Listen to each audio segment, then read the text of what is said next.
À propos du film L'autoroute de l'enfer, d'Hat de Jong, écrit par André Quinten, lu par Clara Sebastião. Bienvenue sur l'autoroute de l'enfer. Le néerlandais Hat de Jong est le chauffeur. Classique de l'ère des vidéothèques, L'autoroute de l'enfer est une comédie d'horreur tournée dans le désert de l'Arizona et profondément marquée par les années 80 comme l'atteste la bande-son. Le synthé ou les riffs de guitare se mesurent aux couleurs vives qui donnent une belle touche nostalgique au film d'Hat de Jong. Les effets spéciaux, quant à eux, s'assaudent aux nombreuses trouvailles visuelles pour faire de l'autoroute de l'enfer un petit bijou. Charlie et Rachel sont jeunes, amoureux et fugueux. En effet, ils viennent de fausser compagnie à leurs parents parce qu'ils ont la ferme intention de se marier contre leur volonté. C'est pourquoi, comme 100 000 autres couples chaque année, ils tentent de rallier Las Vegas, où il est facile, peu cher et rapide d'obtenir un contrat de mariage. Au milieu de la nuit, ils sont arrêtés en plein désert par une voiture de police. Nul autre que C.J. Graham, Jason Voorhees, 6e du nom, sort de la voiture. Le Hellcop au visage brûlé s'empare de Rachel et l'emmène avec sa voiture de police directement en enfer, où il a l'intention de la livrer à Belzébuth lui-même. S'il veut sauver sa bien-aimée, Charlie n'a pas d'autre choix que de prendre son courage à deux mains et de la suivre en enfer. Au début des années 90, les amateurs de cinéma devaient lever leur popotin du canapé pour voir des films. Les gros titres sortaient en salle. Les séries B, comme le film d'Hat de Jong, prenaient, quant à eux, directement la direction des vidéothèques.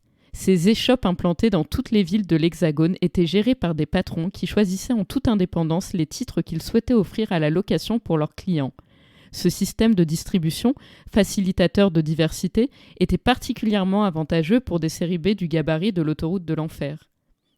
Le scénario ingénieux exploite efficacement le désert omniprésent qui lui sert de décor naturel. Celui-ci ne fait jamais vide, tout comme le script pétri de petites idées puisant même parfois dans la mythologie grecque. Ainsi, le mythe de la descente aux enfers d'Orphée et d'Eurydice sert de toile de fond à l'intrigue, tandis que des clins d'œil farfelus surprennent le spectateur, comme la présence d'Adolf Hitler, qui tente de persuader Cléopâtre qu'il y a mal donne sur sa personne. Or, sa ressemblance avec le dictateur nazi crève les yeux. Le scénario est l'œuvre de Brian Helgeland, qui s'est ensuite fait remarquer en rédigeant les scripts de plusieurs grands succès, comme LA Confidential en 1997, et pour lequel il a d'ailleurs été oscarisé. Les effets spéciaux sont signés Randall William Cook. Peu de temps après le changement de millénaire, il remportera 3 Oscars pour son travail sur la trilogie du Seigneur des Anneaux de Peter Jackson.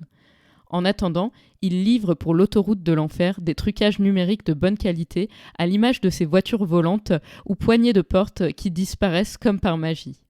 2 ans avant Jurassic Park, l'autoroute de l'enfer n'est pas ridicule. Les effets spéciaux ont même étonnamment bien vieilli et décuplent aujourd'hui le charme années 90 du film. Mais l'autoroute de l'enfer, c'est aussi des peintures sur verre pour donner corps à l'enfer, et en particulier à City Hell, des maquillages horrifiques avec le Hellcop et un démon femelle nymphomane qui fait froid dans le dos.